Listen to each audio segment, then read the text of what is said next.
Help us grasp it. Openworm. Solid start, Chuck. Okay. So yeah, I ran across openworm.org maybe a week and a half ago, and just to clue you in, they've created a digital worm. They've actually gone in and replicated every neuron in this worm, every single one. So they've created a digital worm, and if you can download this thing and you can actually run it on your own computer, and you can watch as it lives in its own little digital world. It's a little square plot as it moves and wiggles around and replies and acts just like a real worm would. Now that freaked me out quite a bit. Wait a sec. Can we pause there? Uh-oh. Are we So they have the neurons. Do they have genetics? Well, as a matter of fact, yeah, you should probably look deep into openworm, because there's actually talk about whether or not they could take two worms and have it reproduce. And Well, they're going to be trying that. Right now, people are just experimenting with this thing. It mimics the life of a worm. what kind of worm? You know what? I'm not actually sure. A very simple worm. Let's see if I can tell you. Because some reproduce asexually, so that's a different scenario, right? Eleganus. C. eleganus. I don't really know my worms that well. I skipped that class in high school. The worm class. Worm class. Explains a lot. Big gap in your knowledge. Before we go any further, I have a quick question on this. So I read a book last year called Rewilding, and it was about how these very rich people had this huge amount of farmland in the south of the UK, and they weren't making any money. They were consistently losing money. So they decided to scrap it, sell everything, and then just let the whole thing rewild and use it as a massive nature project. And presumably make money from selling books, writing about it. One of the things I think that book mentioned was that one of the most important things to human life is an earthworm. People talk about bees, obviously that's massive, but if there aren't enough earthworms, the soil isn't fertile enough, blah, blah, blah, blah. Will this earthworm help humans to live longer on Earth, or does it have a different use? Well, does this worm have a use of any kind? I don't know. Not in the same way that a regular earthworm does, meaning it's a knowledge and understanding of how neural systems work and how they basically, that's where the rat or the mice one comes in. But it's more or less, can we simulate life with all the neural networks and all the stuff, or the networks in it, and make sure that, see what it does, see if we actually make it work the way that it would, and it does. So I'm not sure that has a correlation to current exactly how earthworms work, but that's actually a decent selling point for them if they're like, oh, earthworms are so valuable to human society. Here is the next step in human society and why this earthworm project does good. But it's more of a, we're understanding, we're learning, we're figuring out exactly how to reproduce neural connections, physical actions all together in science. Now, there's a big difference between a worm and a person. I mean, you're only talking 100 neurons right there. And in a person, I don't know, I can't even count that high. But obviously, we got a long way to go to people.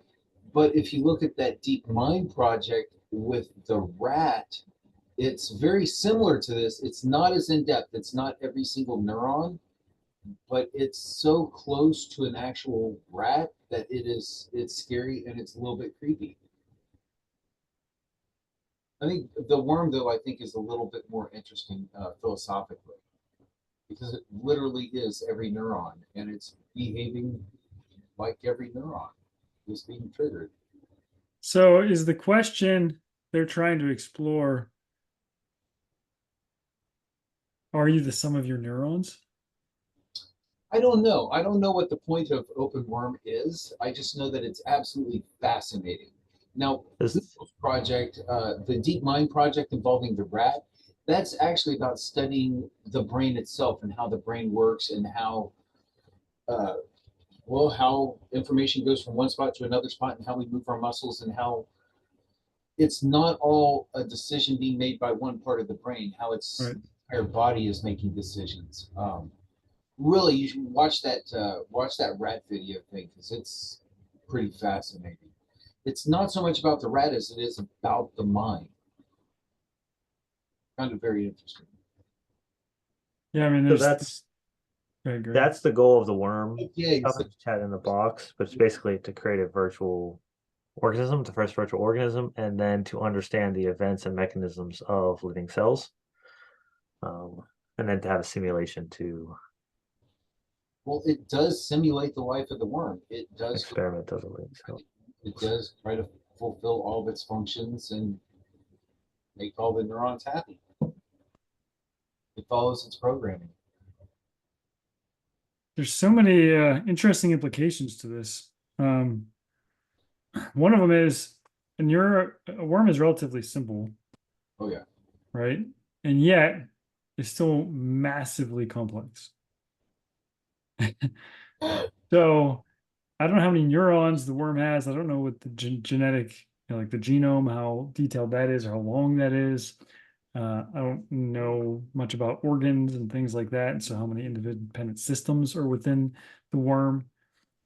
But one potential concept is how would the worm get from a single cell organism to a worm, right? So the evolutionary process could potentially be better understood because, as I understand, the most basic multicellular organisms still have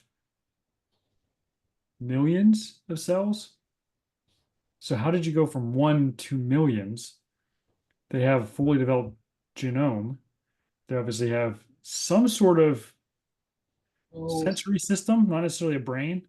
But that's a huge gap. It's a massive jump to go from a single cell to millions. And we have no idea how that happens. You know, I think it'd be more fascinating if they started with a single cell. And right. Evolve. That's where you're right. That's where they need to start. But I think they can't start there concept of how did 2 cells or 10 cells or 1,000 or 100,000 or a million cells all of a sudden start communicating with each other? Because for information to get, I mean, we're in information technology, you need a encoder, a transponder, and a decoder, right? So I send a signal. That doesn't mean you understand the signal. Where did that core information come from that allowed something that had its own single cell? And then your question, I think, is completely valid as well, Chuck. But wait a sec. What about inside the cell? How does it know the systems within the cell are working together? Because you do have an organism there, essentially with organelles. So a brain or cytoplasm where the mitochondria and so on are stored. And how do those learn to communicate? Where did that come from? Because now you go back a step and say, okay, how do I take chemicals, molecules, and turn those into something that now has life? And that's one very interesting possibility that this could help us better understand that jump, because to be fair, it's very, very poorly understood right now. I don't think this will help that at all. You know, right? They're just trying to mimic neurons. It's the not genetic. neurons, yeah. So in reality it's just mimic. Okay, you have a box that are all the neurons of a rat, they say. Okay, if I change my input, how that affects the output. Not necessarily how the inputs all came to be, how the structure of the neural network came to be, why it follows that pattern, why it's biologically doing certain things in certain ways. It's more or less, they're just trying to, basically, the rat one at least, they're like, hey, so we don't have to kill a bunch of rats to test all this stuff. We have another way to test it. So in reality, it's just a virtual rat, but has nothing to do with where those things came from, how it came. And I don't think they can get to that because that is outside of the modeling that they're doing. Because all they're doing is neural network modeling tied to a physical world restraints, right? So here's the biomechanical movements of a rat. This is all it can do. Here is the, and they took an interesting approach. They actually took rat data, trained it on every movement of rat. Trained the neural network on the rat data, and then use that neural network on a virtual rat to then reproduce the rat, right? Its movements, its actions, and so on. Pretty different from the worm. Which is very interesting. It's a cool concept, but has nothing that like it produces its own rat. They have tested out some evolutionary things on their own. They have evolutionary simulations that do kind of do this, but it's very basic and kind of random. In Well, you make a essence. They're good just saying, point "Oh, there, look, it did Greg, this that thing." they had to start with the information still, Yeah. right? They didn't allow the information to evolve. They had to start with the information. And that's, when we talk about the Big Bang, beginning of the universe, matter, time, energy, space, where those come from, very seldom is mentioned information. Where did the information of the genetic code come from? And so in that particular instance, they're training the network with existing information. Now, my theory would be something like, okay, well, let's have that. Now that we have the information in this system, can we start removing information and have it, like, how much can you remove and get to the very basic beginning points? Now, obviously, a rat's brain is massively complex. So even if you removed half of it, I don't know that helps much. Like, you still have a huge hurdle to go from no information to all of that information, right? So I don't heard- even see it's the structure of the brain that makes that big of a deal for rats, right? Because they've shown you can remove half of a human brain and people can still be functional like humans. So it's like, is that the thing? And also they've shown that neural networks are normally trainable enough that you have a neural network that's good at audio and you train it on visual and it's really good there too. So it is a very pliable system with the data you provide. And so it's like, can you provide it no data and get that output? It's different, meaning like you just give it the environmental data and then somehow it produces that is another story. Rob, you have a question? I do. Do you guys remember Dolly the sheep? Who? Yes. Yes, Dolly, the sheep. cloned sheep. Remember when the news was blowing up around that time and said that scientists were playing God? Yeah. Yep. Does this mean that engineers are now the new God instead of scientists? For the term deity. I mean, it's like a digital, maybe. I mean, is it But are that they much going to become different? more important or as important as scientists now? I mean, is it that much different than a video game creator? Well, I mean, you tell me. Right. So, what does a video game creator do? If I have a virtual world, and sometimes I have mythical creatures, and sometimes I have human creatures, and I try and mimic their interactions and create a Warcraft or Sims or whatever that is acting out in the ways that a human does. Maybe it doesn't do it to the level of what's their genome and what's their neural network and so on, but it's still a version of that. Now they're just doing it with a worm in one very, it sounds like very specific way, which is what's their neural pattern, right? What are all their neurons? So I don't see how that's much different than any video game creator. If I go buy EA Sports game, Madden football or whatever, what do? They take all these characteristics for all these football players and they put them, or did they become God and create a bunch of football players? I mean, I guess virtually they did, digitally they did. This is actually kind of funny. I was watching a documentary last night about NBA Jams. Do you remember that arcade game where people were doing flips and like on Oh fire yeah. and the ball was flaming and so on? What they were the first ones to digitize humans and put it into a video game. So they actually had humans shooting the ball and jumping and spinning and moving and playing defense. And they took that digital version and actually Catching on implemented it in a fire. game. So that's kind of like this. This is like that was the precursor to all this, which is digitizing a human. It was just the big movement part. And now we're taking that down to a neural level. We were digitizing the neurons in it to produce stuff. So while this is one step down, we've been doing it and working on it forever. So like Brian said, was that person in NBA Jams a person? Is it a, well, I don't know. Like that's kind of the question comes to. In my mind, it's like, no, it's a digital being, like a digital thing. It's not analog. Can it be analog? I don't know. Maybe is that what differentiates life or not?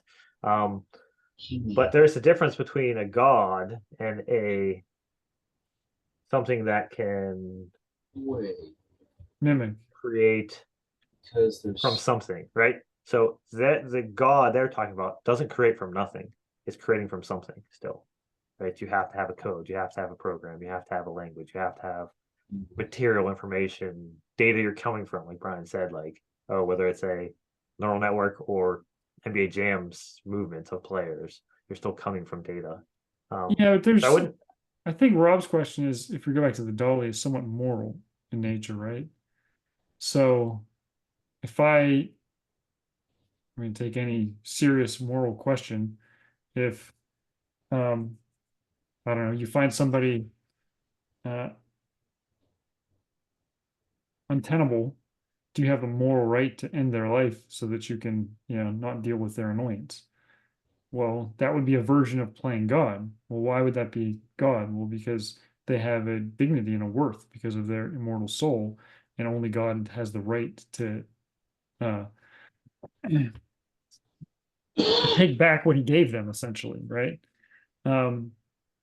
So from the perspective of Dolly and creating life, there are paths that change that. I don't think those exist in the digital world, though. I don't believe there's an immoral in the sense of I've replicated a living thing digitally. Did I just create life? Like if you Correct. I want to kind of step back though. I think the calling people God is a misunderstanding what God is. Maybe Yeah. they're having a quality of God, which is fine, like the ability to produce, create something. Okay. Every human who has thought is a God then, because we have the ability to reason, we have the ability to think, we have the ability to reproduce, we have the ability to do all these things. So if you're saying that, which is different than creating something from nothing, which is the definition of God, right? Which we did. We created something from DNA that already existed, that lived. We just put it in a test tube and nurtured it well and created something. So that's the same thing as a engineer now. They're not producing something from nothing. They're producing something from something. It's just an aspect that humans weren't able to do that they're saying, oh, only God can do this. And the reality is there's a lot of things humans and animals and nature and stuff can do that's attributed to being a God, God's capabilities, let's just say. One of the capabilities. And the reality is that's the base to most religions, at least the Christian Catholic religion, is that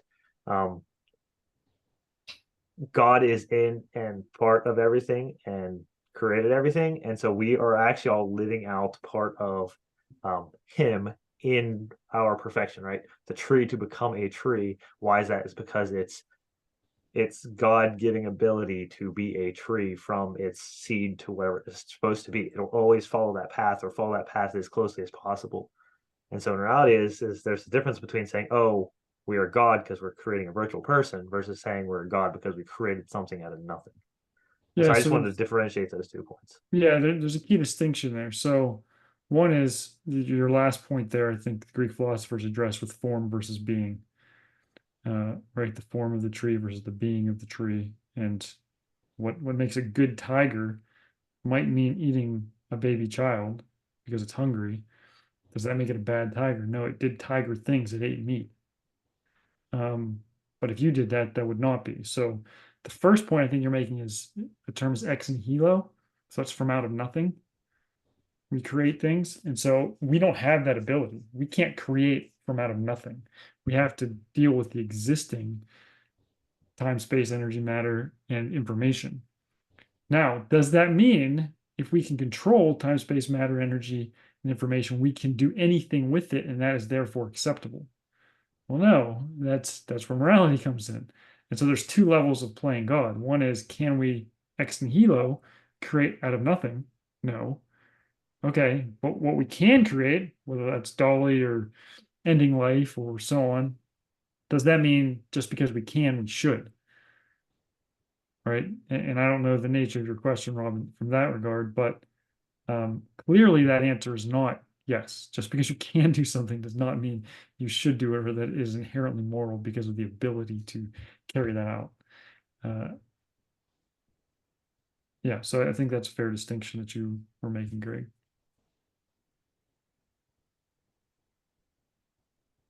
So Chuck, with the rat brain, their goal is to better understand neural networks by starting with a simpler model. Well, I think a big part of it is simply to understand how the brain works and how the brain functions. And there were quite a few interesting things that came out of it, but I watched that 3 or 4 days ago, and I've seen so many other things since then that I can't quite remember. Um, that's the crazy thing right now. Within 24 hours, the news cycle on things that are happening is phenomenal. I mean, one week What? with Brig and yelling at the worm thing, and a week later, it's the rat. Right. Next week, it's going to be an orangutan. But Well, yeah, and technically, I the think worm thing was 2020. Well, okay. That seems to be the last time they really did any updates on that. But the DeepMind and the worm or the rat thing is definitely much. Sooner, early. Yeah, it's much Yeah, more recently. so. The other angle that comes to mind for me that we address in our book is the vast oversimplification the materialists place on life. And so this is the idea that Ray Kurzweil, well, he's actually a little more sophisticated. The most basic is I think it was 2016 when Sam Harris said that intelligence is simply information processing. Well, guess what? We have things that can process information way faster than a worm, way faster than a rat, way faster now than a human brain. And none of them these are alive, none of these have woken up, none of these are self-aware, etc.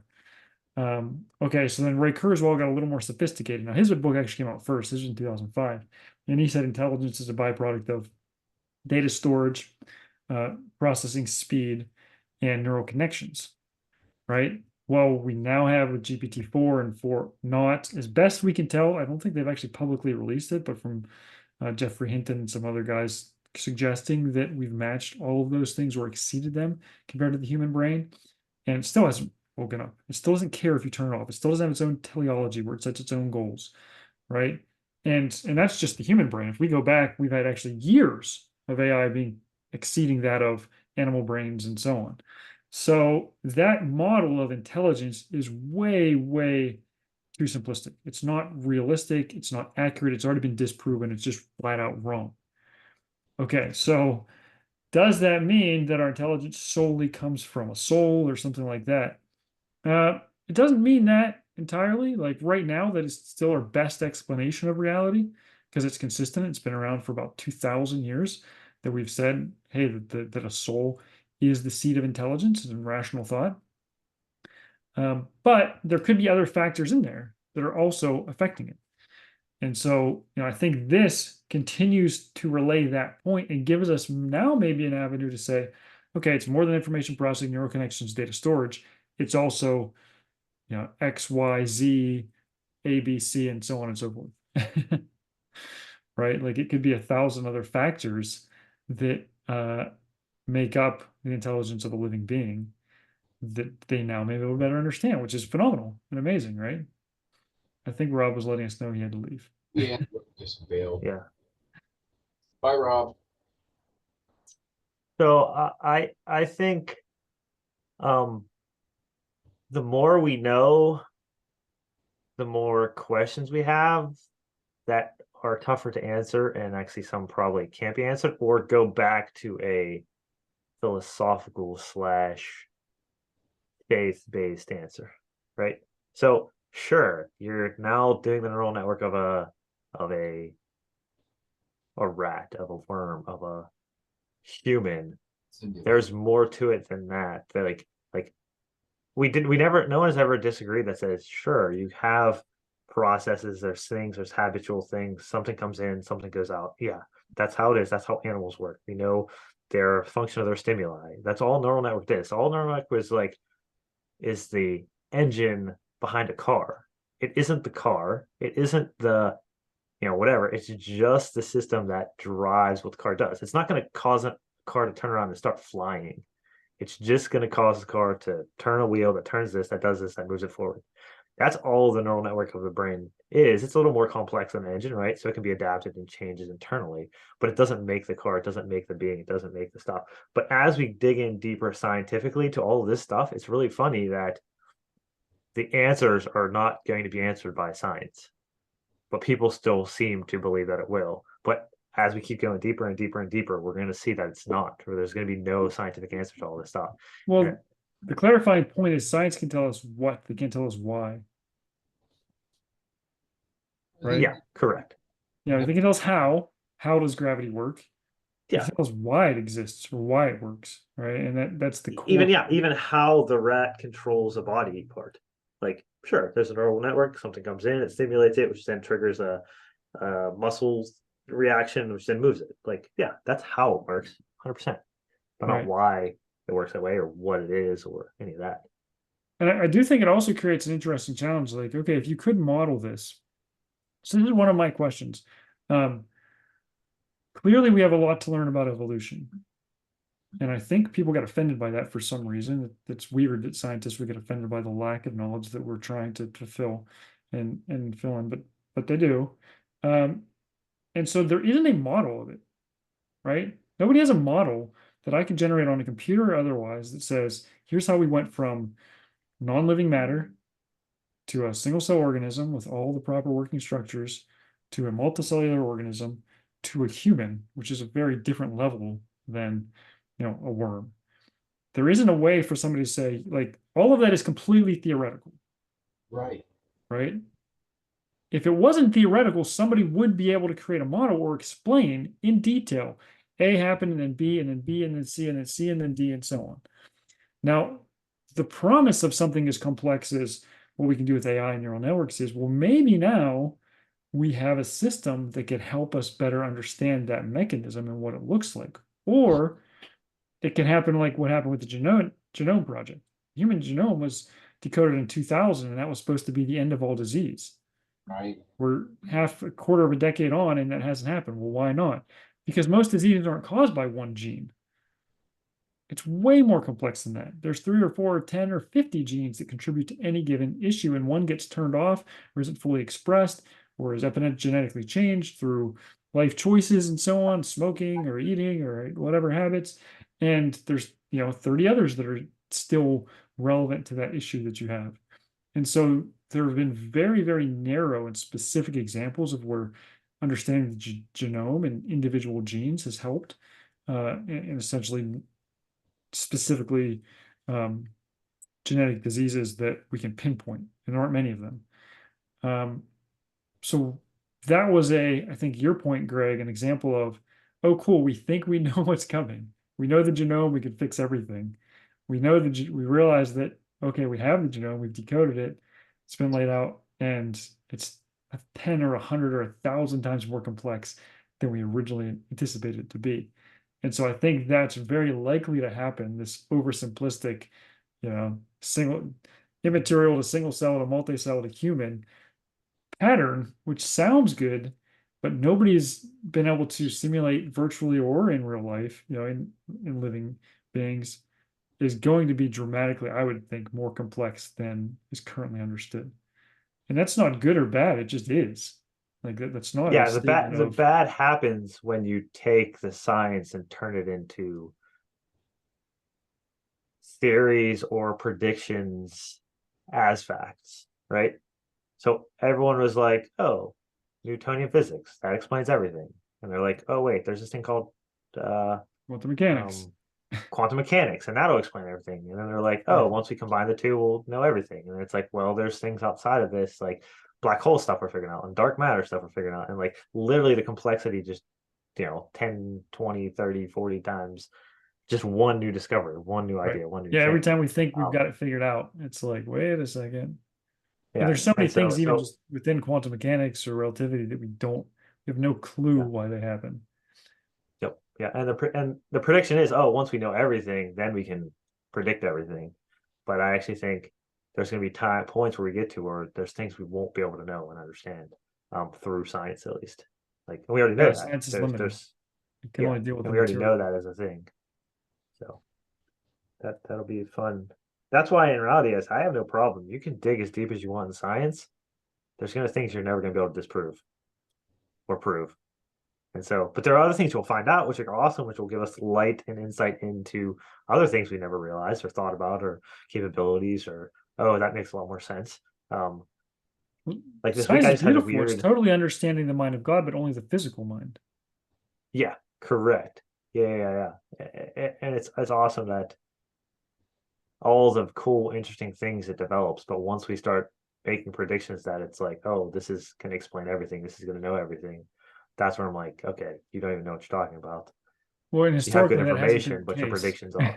Yeah, no. Historically, every scientist makes predictions of whatever it is, but it never almost in reality is has been probably 99.999% wrong to get us to the point where we are now. Meaning, if you think Yeah. of every science and every theory and every prediction, everything has been wrong 99.99% of the time. Which doesn't mean that's a problem. That's actually good because it helps us get to the point we're getting to.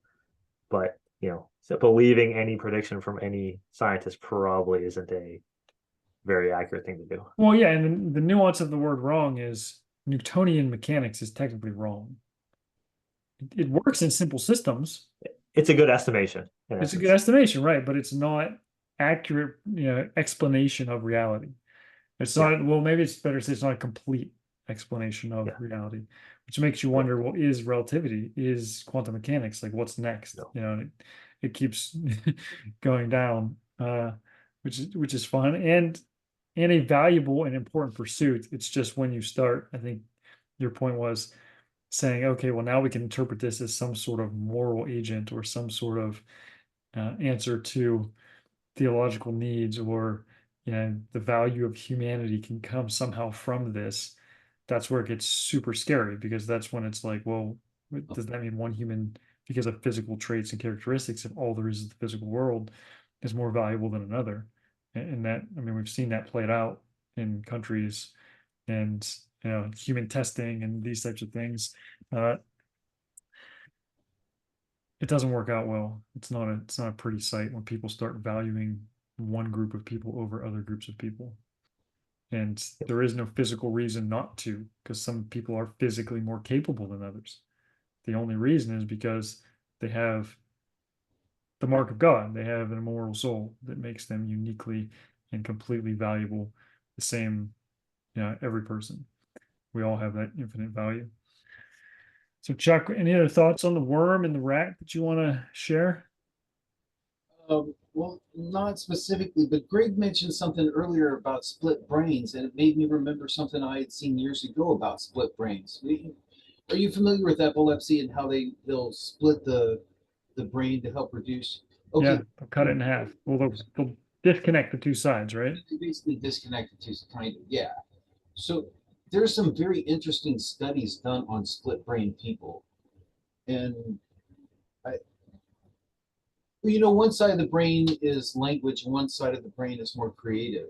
And in split brain people, they don't communicate, those two sides of the brain, so they don't always agree with one another. So I know in one experiment, they took a picture of a hammer on one side and a picture of a saw on the other side, and they asked the person to say what they saw, what they were seeing. And they would say one thing, and then they would ask them to draw the picture of what they were seeing, but they would draw another picture. And it was basically like the two sides of their brain. I don't know. You made me start thinking about that. And then you were talking about Einstein stuff. And then that made me think about Bob and Alice. And that made me think about the left eye and the right eye.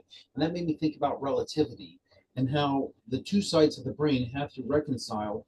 That's fascinating. Yeah, it's interesting to see this data, these things scientifically tested and say, okay, well, how does this work? What did you do? Why did it do that way?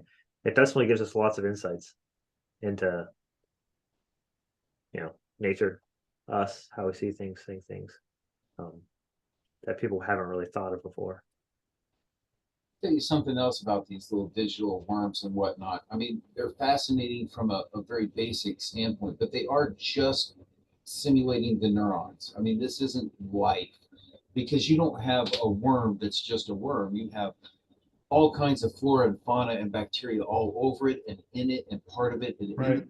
around it that it has to interact with. You have environmental factors and things that are so much more complex than just the organism itself, that even though this looks incredibly impressive, and yeah, you've got a worm that's moving across your screen like that and everything, it's just so far from actually being a worm that it's a shadow. It's just a bare shadow of what a real worm is.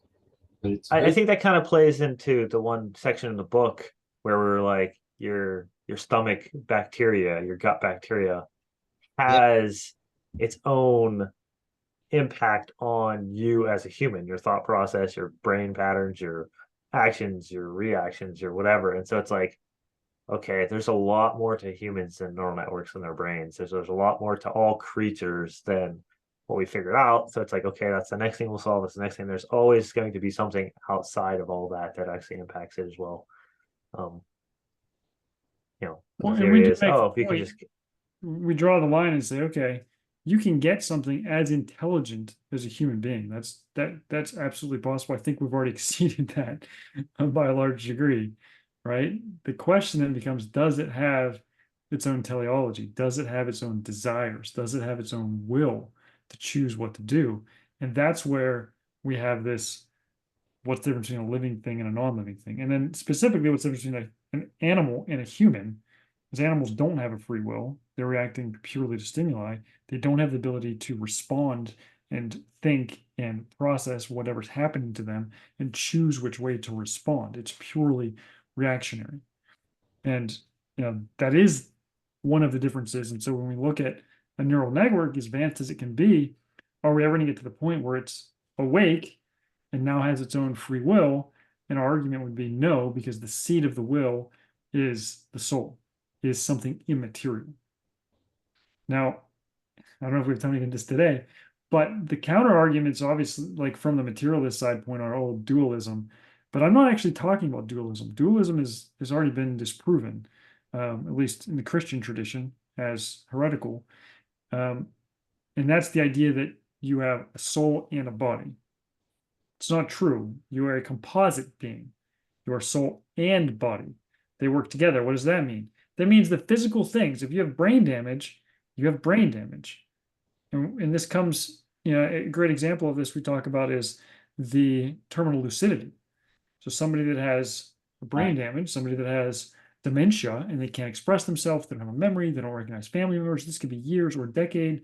And at the point of death, all of a sudden, they're lucid. They all of a sudden are clear. They all of a sudden have a memory.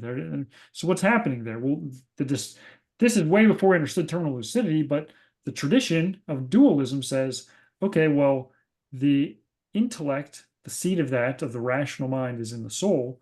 And so if the soul is at the point of separation from the body, at the point of death, then now the restrictions of the physical being, the restrictions of the mind that are holding it back, essentially get freed up. Now, I don't believe that's dogmatic in any sense from anyone. That is the interpretation of putting together, 700-800-year-old philosophy with what we see in modern science.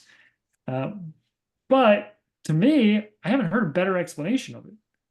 Like to reconcile 800 to 1,000-year-old philosophy with what we see today, and that concept seems pretty solid. And so, these are ways where we marry and understand philosophy and faith with what science shows us, that the whole, hey, everything's just physically material, has no explanation. They don't even attempt. I've tried to find anybody that will discuss that in the materialist realm, and they don't even address it. They just ignore all these things that we encounter in reality. And quite common. Like this happens all the time. Every day there's these examples of, talk to any nurse that works in hospice care, and they'll tell you about this happening on a regular basis.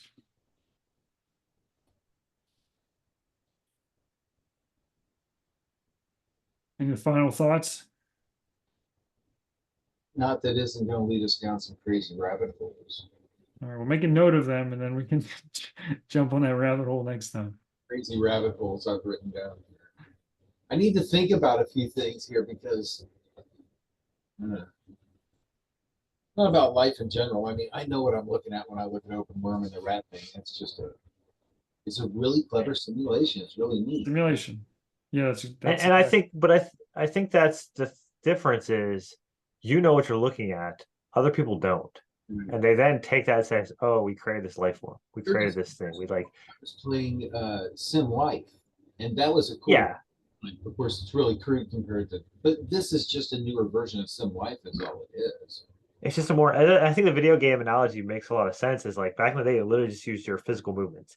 Now it's using physical movements plus interaction and talking, and now it's using physical movements plus interaction, talking plus your environment. And it's like, okay, now it's neural networks that's included in that. It's like, okay, you're just literally just making better simulations. You're not creating anything new. So I like that. So All right, one I got there. nothing else other than Thanks, that. guys. Yep, thanks.